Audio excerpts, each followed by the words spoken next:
is an Unspoiled Network podcast.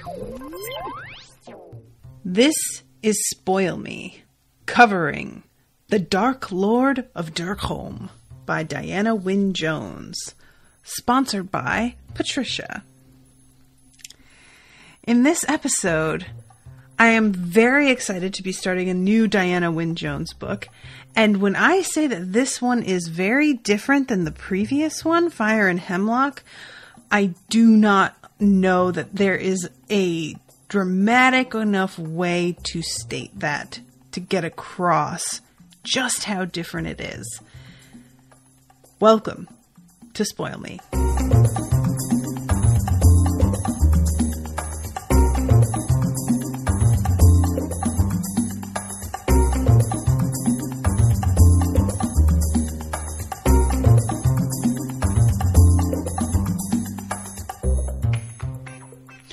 Welcome to the show, everybody. I am Natasha, and this episode is brought to you by Patricia. I want to thank Patricia for picking another Diana Wynne Jones book.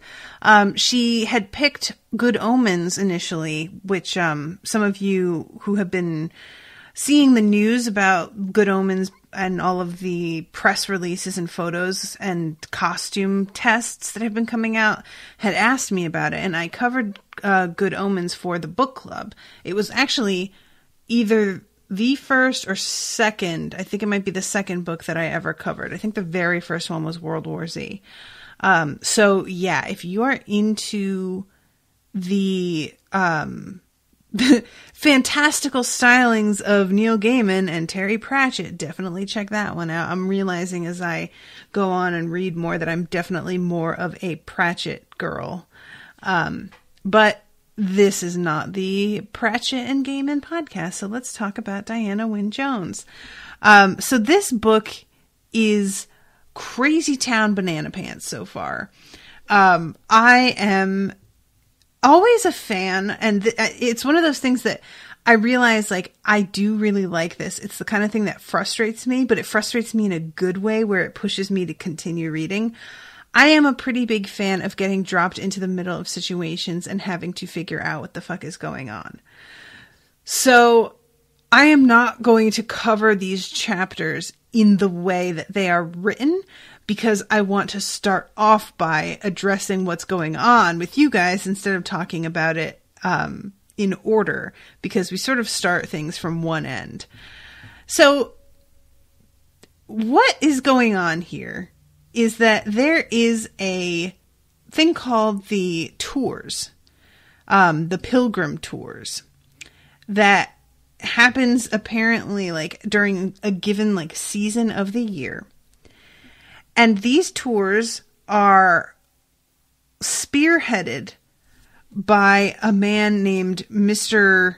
Now, let me make sure that I'm pronouncing this right. Mr. Oh my God, I'm losing it. Where is his name? I had it right here. Chesney. Mr. Chesney is a bastard. And everybody hates him. And everybody wants these tours to stop. That's where we start off, is finding out that everybody hates him and wants these tours to stop. And the chancellor of this region has been elected because everybody thinks that she's the best candidate for getting rid of this guy, which she is telling them all she does not know how to do. Who is Mr. Chesney? Well, it's presented that the Chancellor is part lizard woman and a like sorcerer or warlock of some kind, and is a part of a different world. And that Mr. Chesney comes in with people from his world and crosses this barrier somehow that is not apparent yet, and brings with him paying customers who are in for basically a like fantasy LARPing type adventure camping trip. And what this means is that they arrive in like costume and are given a like sort of every tour, all of these pilgrims, and I use the word pilgrims, that's the name of the customer, They are, it's like a 6-week thing. Like, it's a long time. When he says that later, I was just like, good Lord, this is a really big endeavor for a business, honestly. And they are meant to be, facing all of the like fairy tale kind of baddies that you would see from Disney movies or something like this. So the whole thing is that they are supposed to be coming into this world that they've never been in before. The gimmick is that it's supposed to be like oppressed by an evil king. There has to be like a dragon to defeat. There has to be a Dark Lord, which is really the like main issue to start off with the book, is who is going to be the Dark Lord this year. All of these characters that the pilgrims go up against for their little fake battle tour thing are people who are just trying to actually live their lives in the other parallel world. But Mr. Chesney does not really care about that. He's here to make money, and somehow he roped them all into a contract that they can't break now. And I am dying to know how the fuck he managed that, because if there's one thing that I have learned about fantasy creatures in all kinds of literature and whatnot, it is that they are very, very bound by obligation and promises and giving their word on things. And because of that, they are very loath to ever promise anything to anybody, because they know that they are going to be held to that no matter what happens. So I just want to know who Mr. Chesney is exactly. How did he get from his world to this world? And how in the fuck did he agree to, or did he get them to agree to these terms? So the people who live in this universe, world 2, I'll say, are really fed up with having to do this all the time. Apparently, Chesney's deal was like, is powered by a demon, is the wording that they use. We don't get more details on that. We just hear those words, and the fact that the demon is immortal means that whether you were alive or not when Chesney like signed this contract and made this promise is irrelevant. If your parents were part of this, then you are also part of this.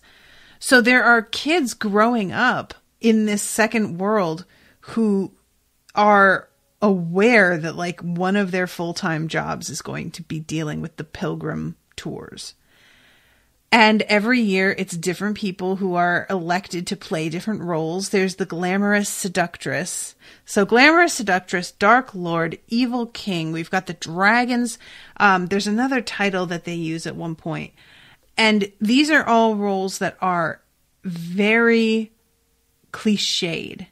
So when Chesney eventually like goes and visits with the Dirk family later on, he is not happy with the way the place looks, because this man is supposed to be the Dark Lord. And so it's obviously has to be like a black stone castle full of baleful fires and maybe some emaciated prisoners and things like this. Like it has to be very over the top Mount Doom sort of thing.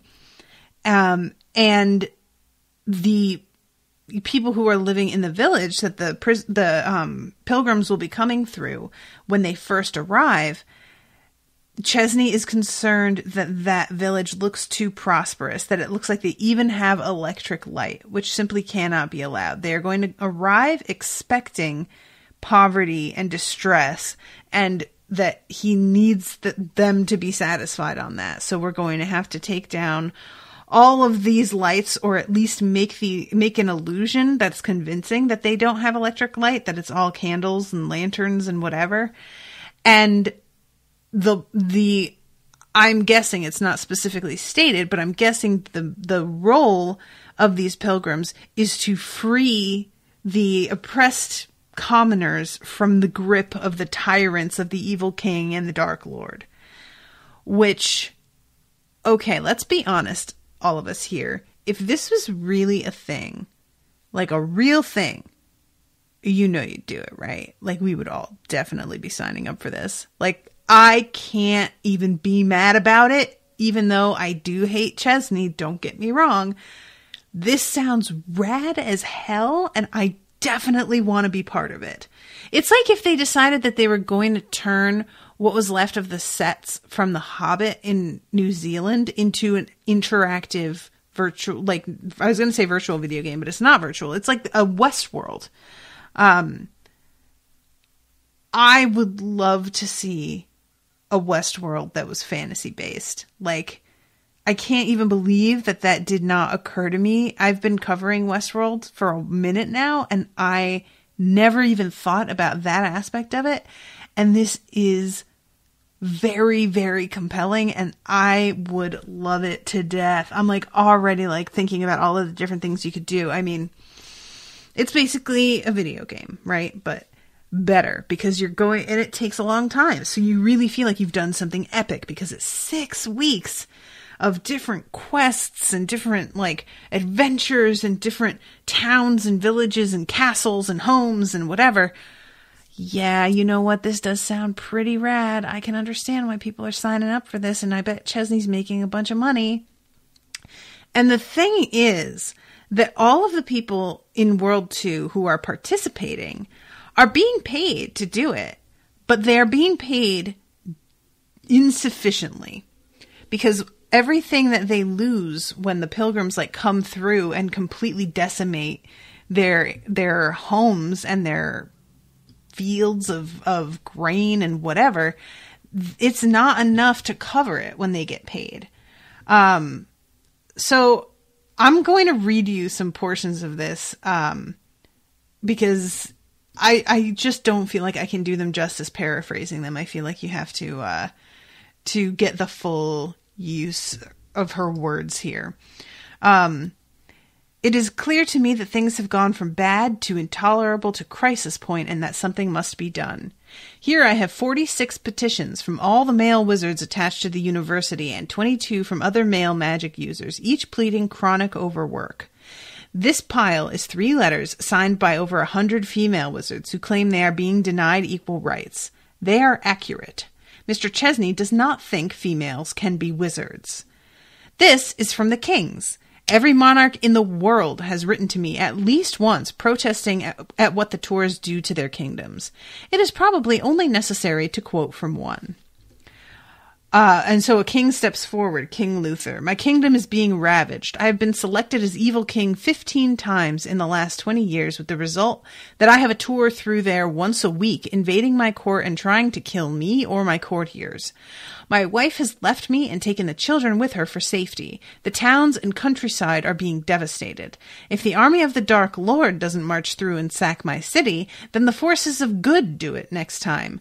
I admit I'm being paid quite well for this, but the money I earn is so urgently needed to repair the capital for the next pilgrim party that there is almost none to spare for helping the farmers. They hardly grow anything these days. You must be aware, Chancellor, and she cuts him off at this point. So, like, to recap, it's not like he stepped into a parallel universe to ours and decided, oh, we're going to create a theme park.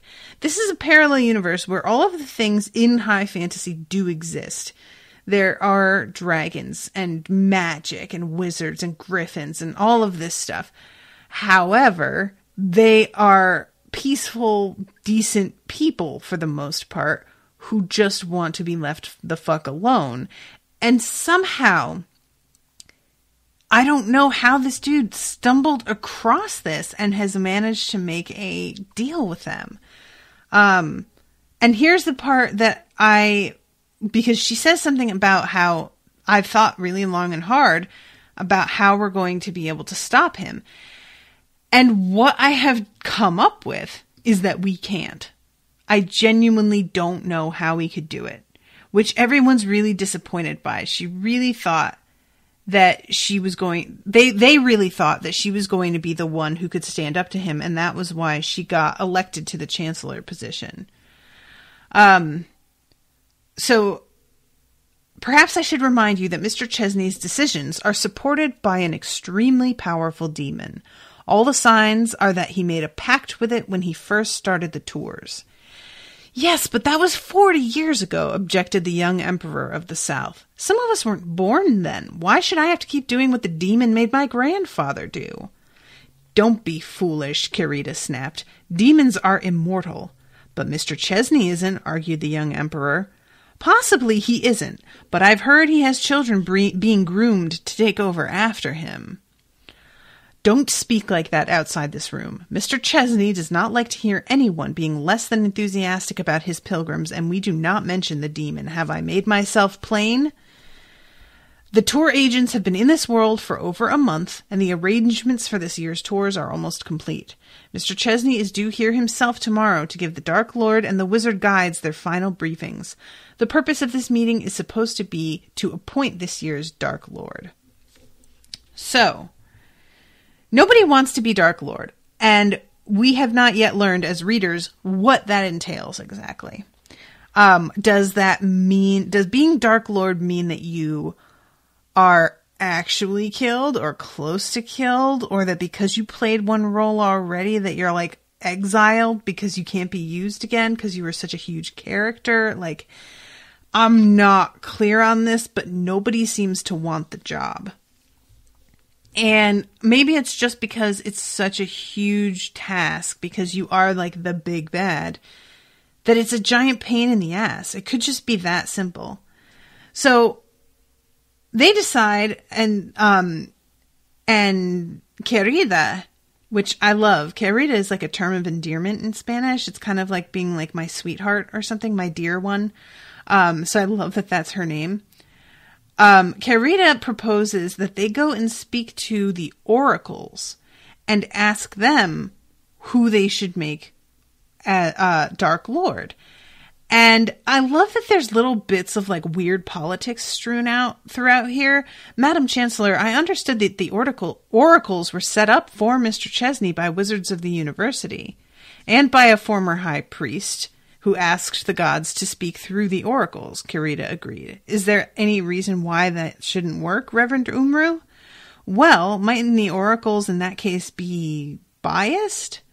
Probably, said Querida. For that reason, I propose to ask both the White Oracle and the Black Oracle.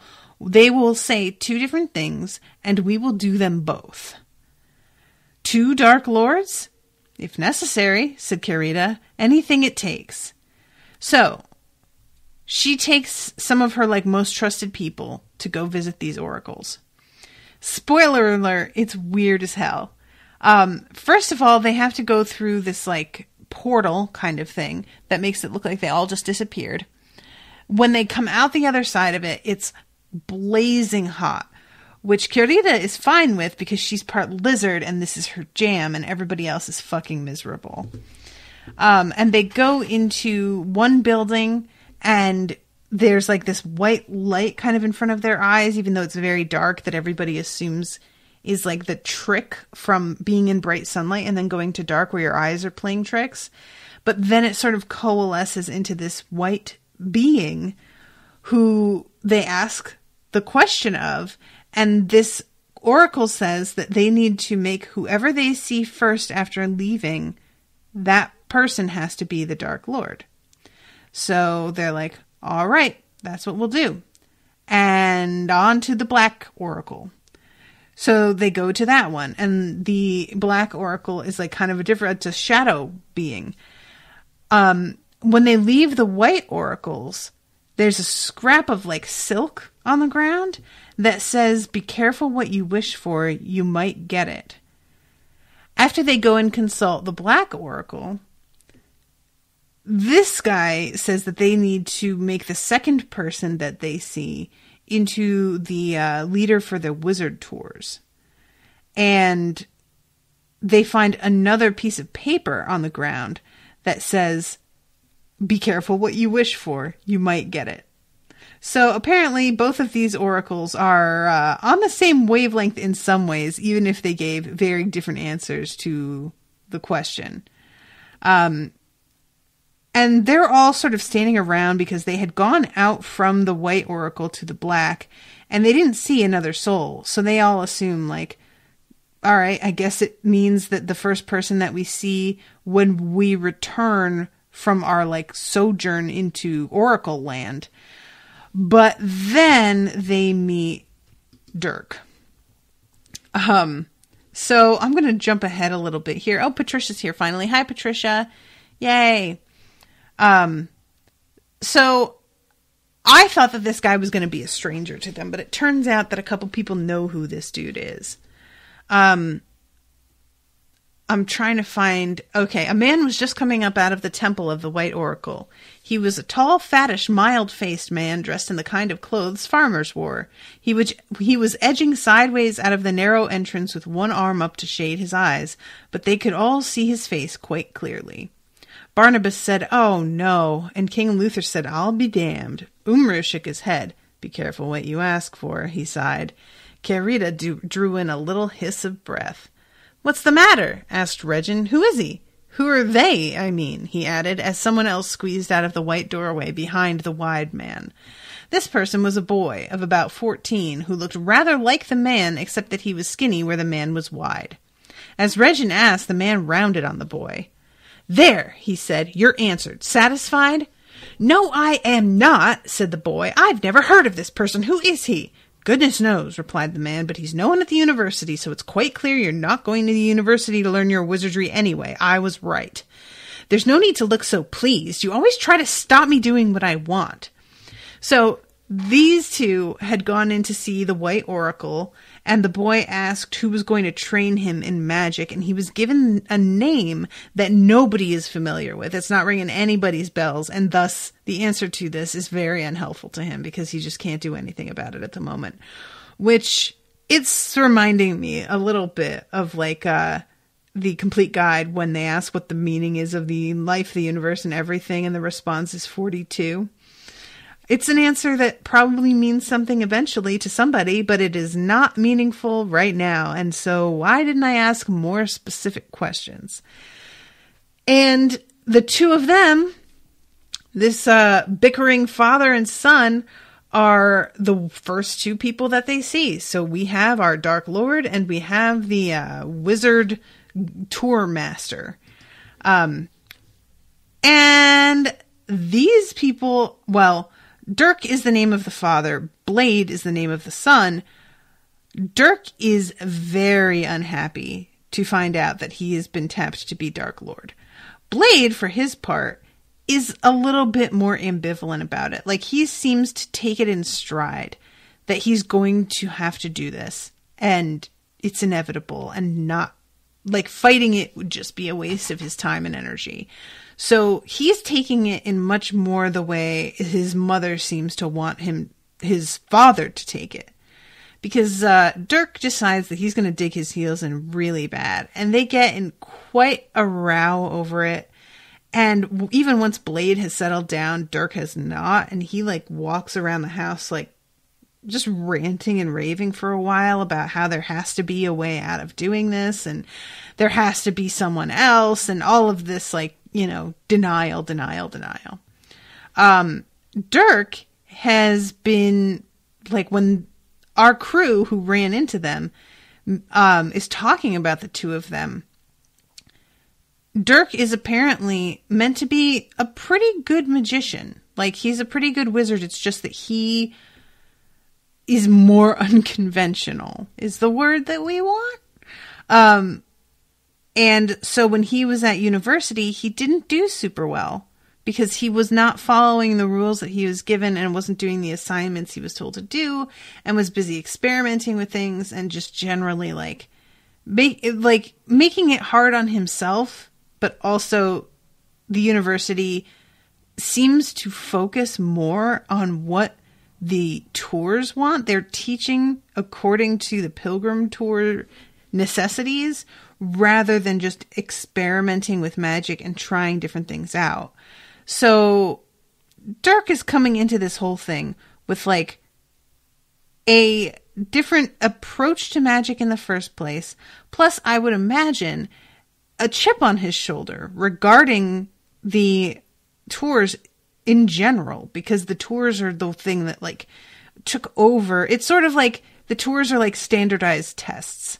Right. And so like you learn things in school nowadays in order to retain them long enough that you can regurgitate them onto a standardized test and get good marks for your school district And that's what they pay attention to. And whether or not you can actually use any of these skills or whether anything is like a trait or applicable is not relevant. It's about these tests and that's it.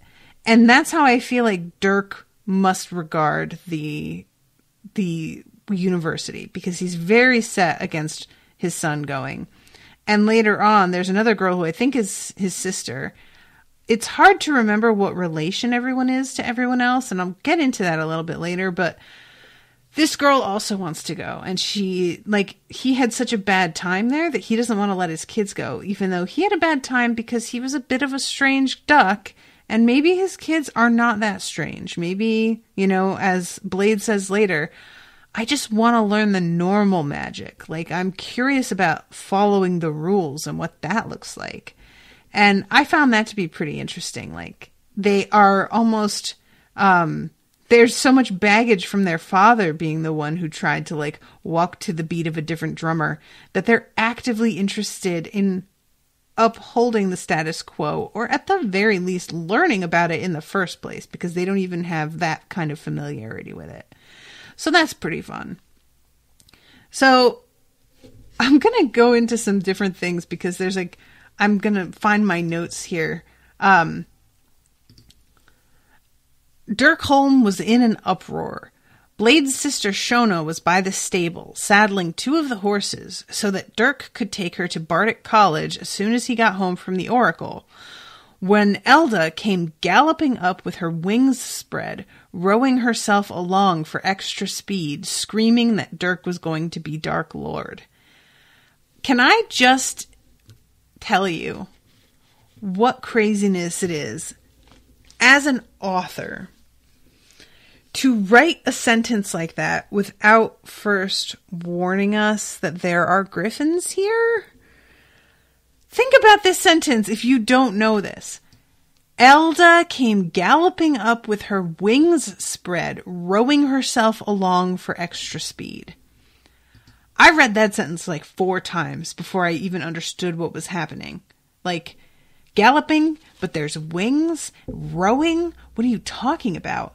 And eventually I got it, but she does not put context down for any of it. And this is what I meant when I started off saying it's something that I love but also get frustrated by, which is part of why I love it, is when authors just drop you into the middle of something and expect you to figure it out. Shona instantly unsaddled the horses and turned them back into the paddock. According to Dawn, Shona then struck a fine pose. It was something Shona had been doing ever since she was enrolled as a trainee bard, and it annoyed Dawn particularly and Kit almost as much, and declared, "I'll put off going to college for as long as Dad needs me. We have to show family solidarity over this." So, Dawn, Kit, and Elda are all griffins, I think. There's something later where I thought that Blade says that he felt sad about being left out because, after all, they are all brothers and sisters, and yet I thought Blade was human, so I'm not sure how that goes. He is human. Sorry, everybody. Patricia's over here kind of helping me out here in the chat. So he's human, but the griffins are kind of also his father's sons in a way. Is that correct? What a weird way, because it seems as if these griffins are a result of his father's experimentation and were not creatures that already existed in this universe. It's they were made. So I guess I could see that if you are responsible for the existence of a certain whole new breed of animal, that you would see them as your kids. So yeah, the whole fight between Dirk and Mara is really funny. She's the one that's trying to tell him this is inevitable. You need to stop fighting it and just start figuring out how you're going to handle the whole thing. And meanwhile, he's so mad that he's throwing power around and winds up lighting the carpet in the hallway on fire, which his daughter has to put out. And it stinks and is just kind of serves as a big blast of cold water in their faces to get them all calmed down. So Lyta is the only one of the griffins who really liked cooked food. And she not only liked it, she was passionate about it. She was always inventing new dishes. Blade found it very hard to understand. In Lyta's place, he would have felt like Cinderella, but it was clear Lyta felt nothing of the kind. She said, turning her yellow beak and one large bright eye towards Blade, "Do you have to come and get under my feet in here?" Mara looked up at Blade's face. "Yes," she said, "he does." Lyta's tail lashed, but she said nothing. The golden feathers of her wings and crest were loud with no comment, which I really love that line a lot. So is Callet. Callet is also a griffin. Okay, cool. Lyta cut in with, "This Mr. Chesney, does he eat the same stuff as us? He's from a different world, doesn't he?" "Oh, yes, I'm sure he does." "Good," said Lyta. "I'm planning godlike snacks.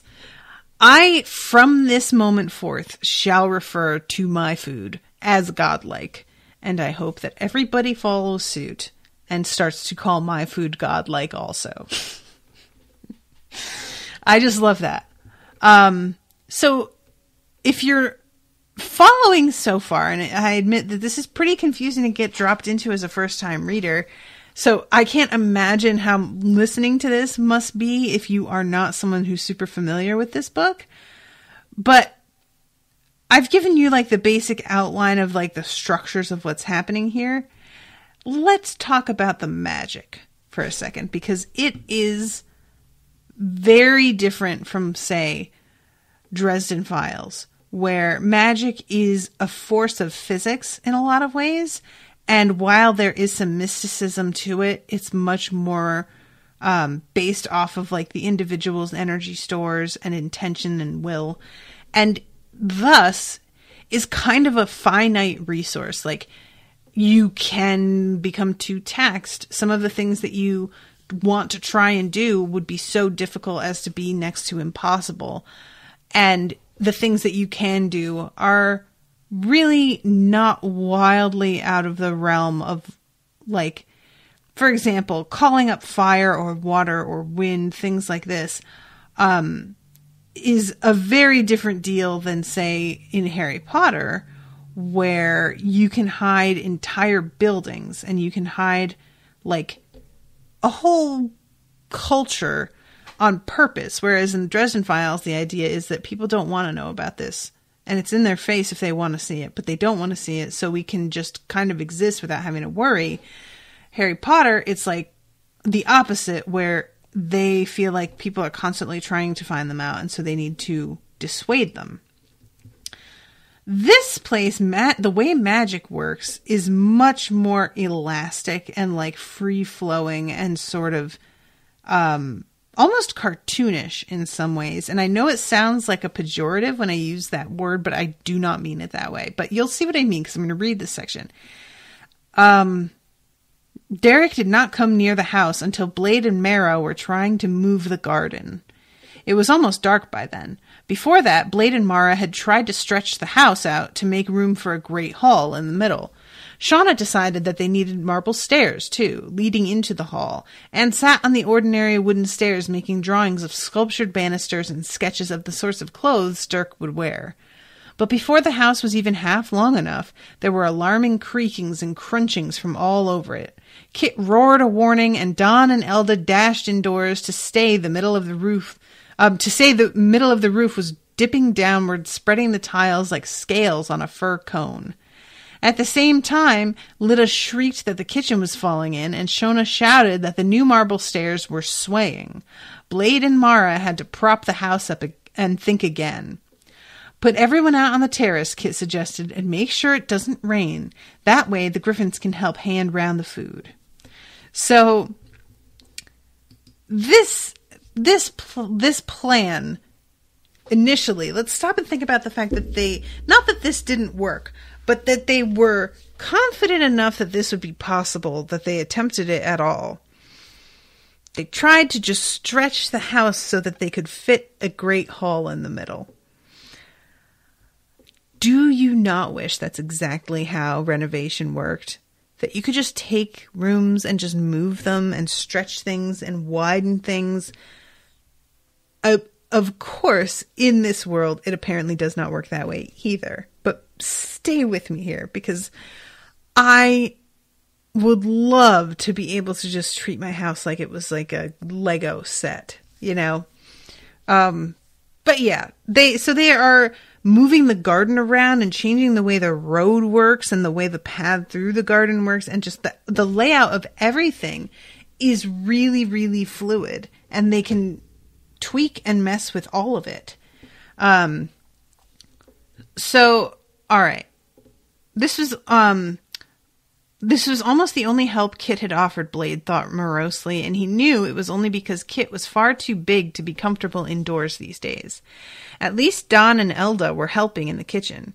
Or no, Blade knew he was being unfair to Kit, really. After Blade and Mara had expanded the terrace into a large stone platform reaching halfway to the front gates, Kit got busy hauling all the tables and chairs in the house out there. Blade's annoyance with Kit was because he knew the Griffins were up to something. He had seen all 5 of them, even Lyta, and Caldette, who almost never on principle did anything Kit wanted, gathered in a secretive cluster around Kit in the twilight. It made Blade feel hurt and left out. The Griffins were, after all, his brothers and sisters. Most of the time it worked like that, but there were times like this, and almost always under Kit's leadership, when the Griffins shut the rest of them out. Blade hated it. So, when he says his brothers and sisters, what he means is just, we're all family, I guess. I took that very literally the first time I'm reading that, but recontextualizing now, rereading it, I'm realizing, okay, this was not a literal, like, we are blood relations. It's just, we were created by the same guy and seem to, like, grow up together in a way, and so I see you as family, and I don't feel like you guys should be hiding shit from me. But apparently they do. So everybody went to bed exhausted. The next day is the briefing. And this shit, like, I expected for this dude to be, like, really... Do you know what I was expecting now that I stop and think about it? Because of the way that they talked about... what's his name? I keep wanting to say Charlie. I really expected somebody like... oh my God, I forgot his... I'm not remembering anybody's names.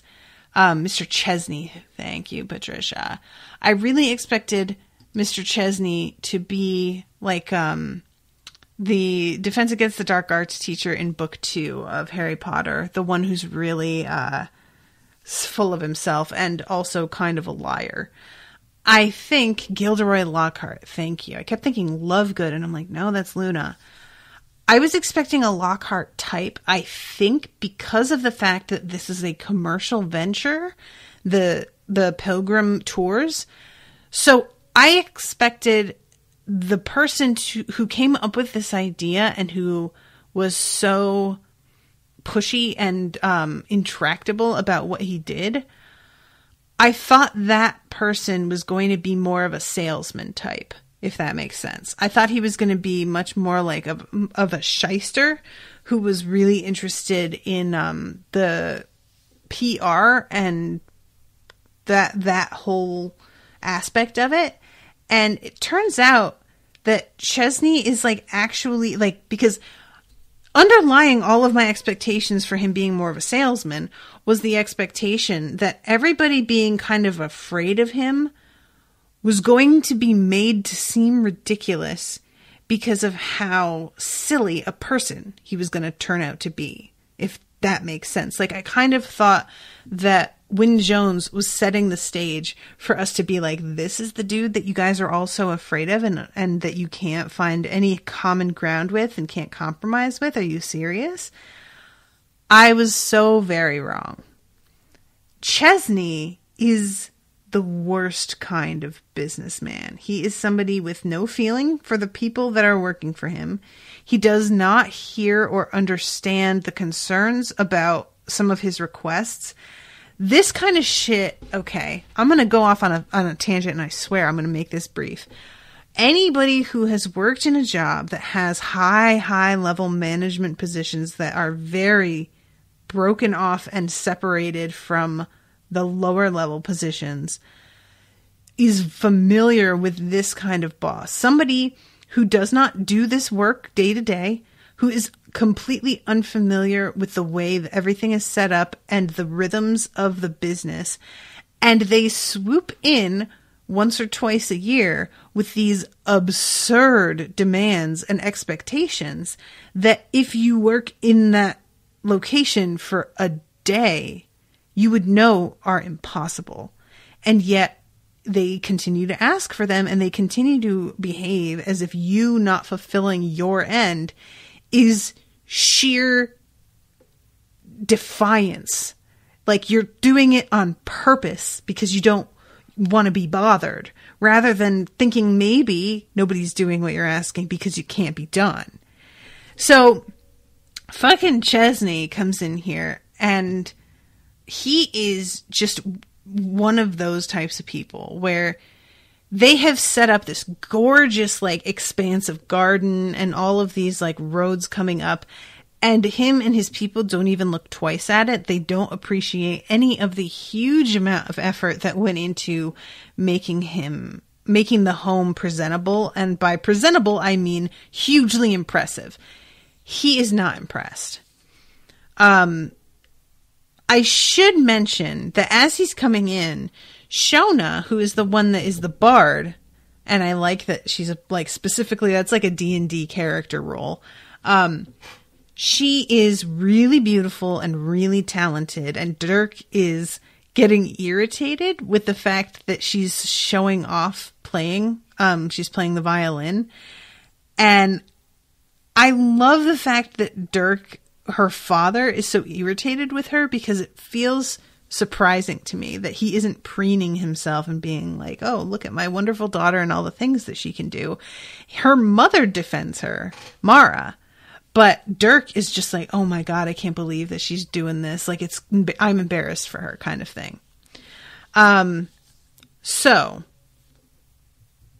here comes Chesney up the drive, as I said, ignoring all of the things that they have done. Blade, who already does not like Chesney purely by reputation, sees him and the 4 people that he has brought with him and hopes that their orchids that tried to attack people as they were walking past them really take a bite out of these folks, but apparently those orchids are intimidated because they do not try. The people who are with him have really short-cut hair, and I'm wondering if they're supposed to be military. All had their hair cut painfully short, even the one at the back, who was a woman in a tight striped skirt. The smallest man strode in front, not carrying anything. The other 2 men were large, and they both carried little cases. The woman carried both a case and a board with papers clipped to it. So this is his retinue, for lack of a better word.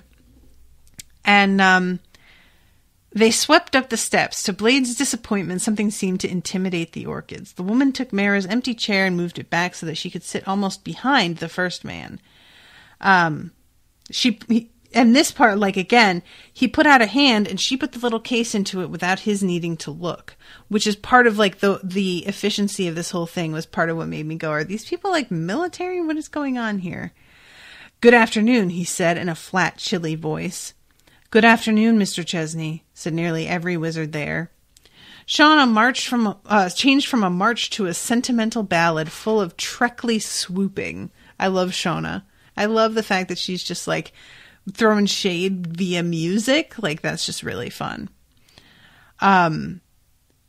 So this dude calls Shauna the beautiful daughter of his host, who is playing fabulous music, a slave girl.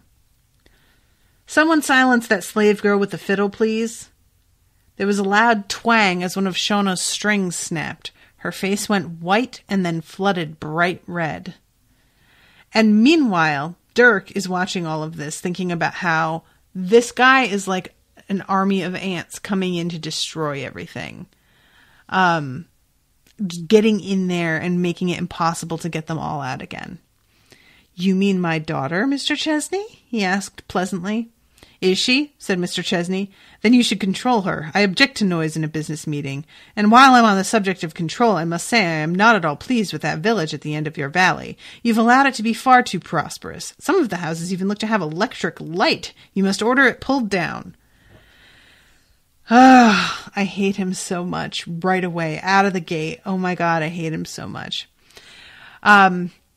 Just remember that when the pilgrim parties arrive there, they will expect to see hovels, abject poverty, and heaps of squalor, and that I expect them to get it. I also expect you to do something about this house of yours. A Dark Lord citadel must always be a black castle with labyrinthine interior lit by baleful fires. You will find our specifications in the guide Mr. Addis will give to you, and it would be helpful if you could introduce emaciated prisoners and had some grim servitors to solemnize the frivolous effect of these monsters of yours. You mean the griffins? If that's what the creatures are. You are also required to supply a pack of hounds, black with red eyes, a few iron-fanged horses, leathery-winged avians, etc. Again, the guidebook will give you the details. Our pilgrims will be paying for the very greatest evil, wizard, and they must not be disappointed.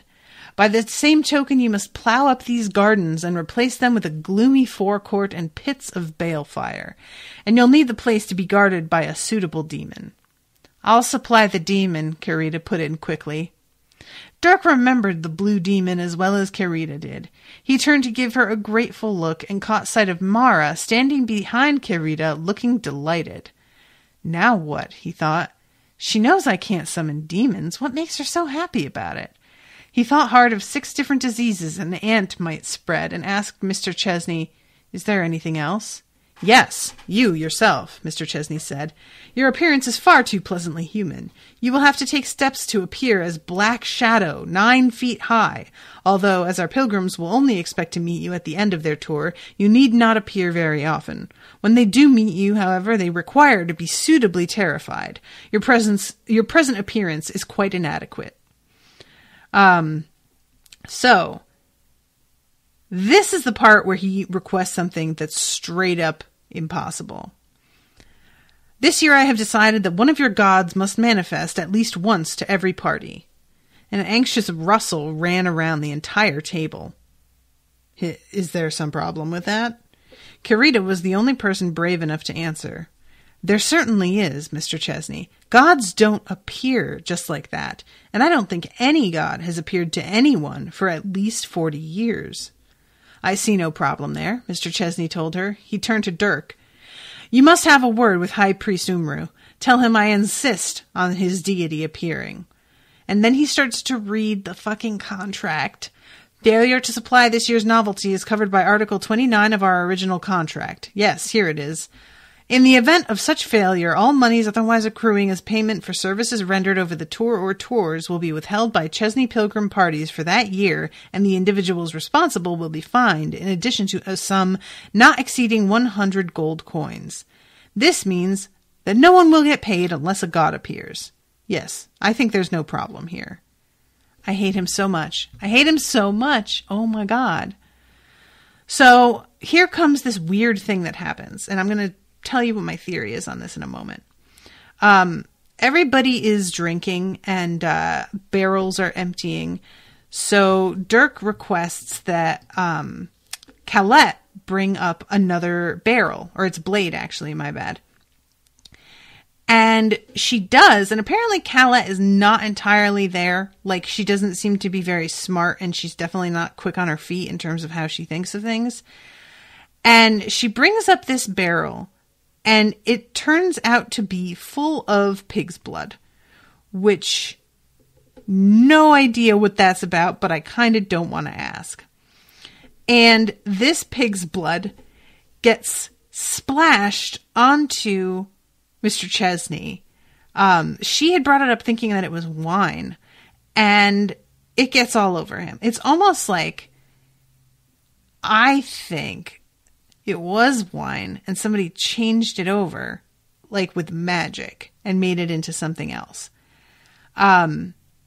And he says, like, at the time, not to think anything more of it, make sure it doesn't happen again. But then at the end, there is this moment of, oh, and there's one more thing. Accept it, but don't let it occur again. That's right. That's the way that he says that. Let's see. Since you owe me for this suit, which your monster has ruined, I propose that instead of the usual fine, we appoint your lady wife as this year's glamorous enchantress. Without fee, of course. Dirk spun in his chair and saw Mara standing there glowing with the glamour and looking absolutely delighted. She doesn't need the glamour, he thought. She's still beautiful. So this was what she had been working on.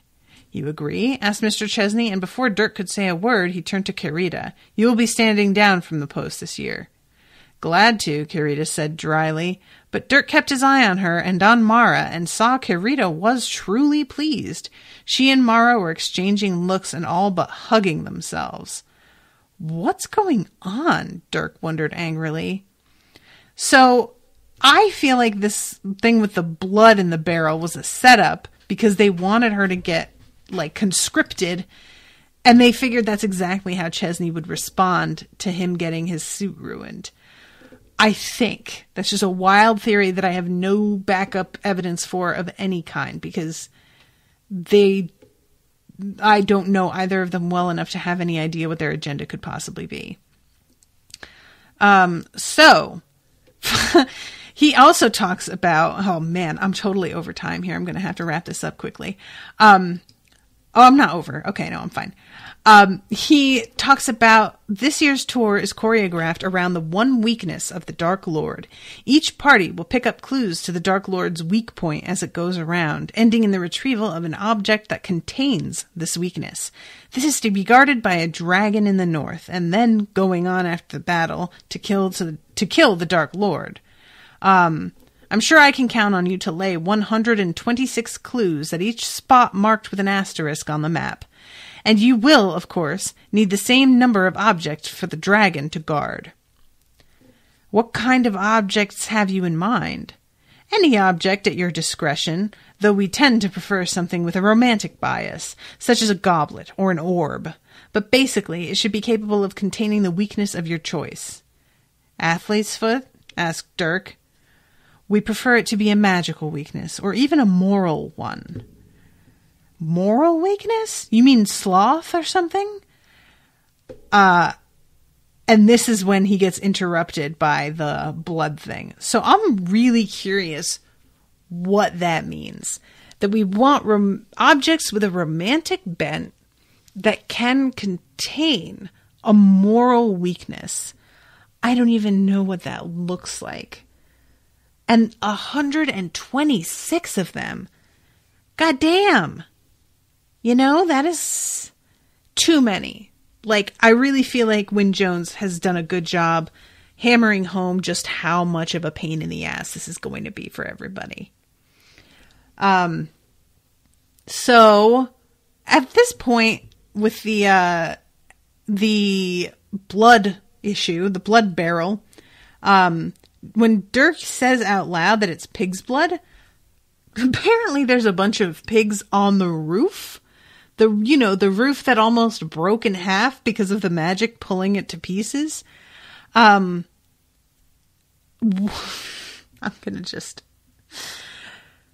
They continued to surge about, yelling their protest, because these pigs have wings. I think I did not mention that, so the pigs being on the roof might be confusing. My bad. The pigs have wings. As her heavy, round body came plummeting down, squealing fearsomely, she looked certain to land splat in the middle of the table. Half the wizards prudently ducked underneath. Several vanished. Chairs fell over, and cups, and mugs. Even Mr. Addis put his hands nervously over his head. But Ringlet, still squealing mightily, struggled about in the air and managed to right herself in time to spread her stubby little white wings. Violently flapping and squealing hysterically, she got control inches from the table and flew screaming down the length of it, just rising in time to miss Mr. Chesney, and then rising again to swoop up to the roof. The whole herd took off from the tiles joyfully to meet her, flapping, grunting, and bawling like a disturbed pink rookery. I can't. What? What? Like, he's just got a bunch of fucking pigs nesting on the roof. I just can't. That is so fucking funny, and I just want to see it. I want to see all of this on screen. So,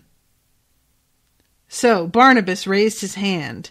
I think that as we have a new Dark Lord this year, I'd better appoint myself his chief minion as the most experienced wizard here. Is that agreed? A sigh ran around the table as the wizards saw the favorite job go out of their reach, but most of them nodded. It won't be the usual cushy post this year anyway, someone murmured. Barnabas smiled ruefully and gestured. Blake and Dirk each found themselves holding a thick, shiny book labeled in gold, Wizard's Bible. Keep this by you and consult it at all times, and please note that the rules are here to be kept. We had a few slip-ups last year, which have resulted in changes. This year, we require all wizard guides to make sure that a healer stays within a day's trek of them. Healers have been instructed about this, and wizard guides are now officially required to ensure that all pilgrims marked expendable on their list meet with a brave and honorable end, and have that end properly witnessed by other pilgrims. Last year, we had someone return home alive, and in another case, lack of witnesses caused searching inquiries from the Missing Persons Bureau. Let's do better this year, shall we? And now I hand you over to my financial colleague, Mr. Bennett. Yo. Expendable pilgrims. So is this like something that people do when they are ready to die? Is this like a hospice, but like an adventure hospice? Like, what? They sign up for it, I guess? That's crazy town. So Mr. Bennett, who's the financial guy, talks, and nobody pays like any attention to this. Please use these calculators to record your expenses. And then one more thing, and she gets volunteered. Adventure hospice, you're so innocent-minded. I love it, says Patricia. Oh, God. That means they didn't volunteer. Oh, maybe, oh, man, I don't even want to think about it. You know what? I'm not going to touch that right now. So, cringed away, the orchids. He was not sure if he should show them politely to the gate. Kit was suddenly there, several tons of him parked in the gateway, sitting like a cat and blocking the way entirely. He towered over Mr. Chesney and his 3 helpers. From where Dirk was, he could have sworn Kit was as tall as the house. Funny, he thought. I didn't even think Kit was that big. Out of my way, creature, Mr. Chesney said in his flat, colorless voice. Kit's answer was to spread his wings, which made him look even larger. As Kit was mainly black these days, and his wing feathers were jetty, the effect was very menacing indeed. Even Mr. Chesney took half a step backward. As soon as he did, Kit bent forward and peered very intently into Mr. Chesney's face. Mr. Chesney stared at that wickedly large, sharp, buff-colored beak pointing between his eyes. I said get out of my way, creature, he said, his voice grating a little. If you don't, you'll regret it. At this, Mr. Addis and Mr. Bennett each dropped their briefcases and reached under their coats in a way that looked meaningful. Again, military? The girl threw down her board and fumbled at her waist. Dirk broke into a run with the starry cloak billowing behind him. But as soon as Mr. Chesney's followers moved, Kit leapt into the air. His enormous wings clapped once, twice, causing a wind that made the 4 people stagger about, and then he was sailing above them, uttering squawks of sheer derision. He sailed low above Dirk, almost burying Dirk in the wind-blown cloak. I do apologize, he said to Mr. Chesney. Kit's only 15. Consider yourself fined 100 gold, wizard, Mr. Chesney said coldly, and marched away to his horseless carriage. And that is the end of Chapter 3. So, I don't know what the hell is Kit's deal, if he's just doing this like to be a dick, or if he was like has an objective here, but I'm very curious. So, is there anything you want to ask me, Patricia, since you're here in the chat? Because I have to wrap up. I have another recording directly after this one. I'm going to be doing Veronica Mars shortly. So I have to say goodbye to you. But thank you very much for commissioning this, because this is super weird. And I really enjoy the weirdness. You know me, I'm here for weird. The Natasha Kingston story. All right, guys. Well, thank you all so much for listening. And I hope you are enjoying. And I will see you again soon with a new episode. Until then, toodaloo, motherfuckers.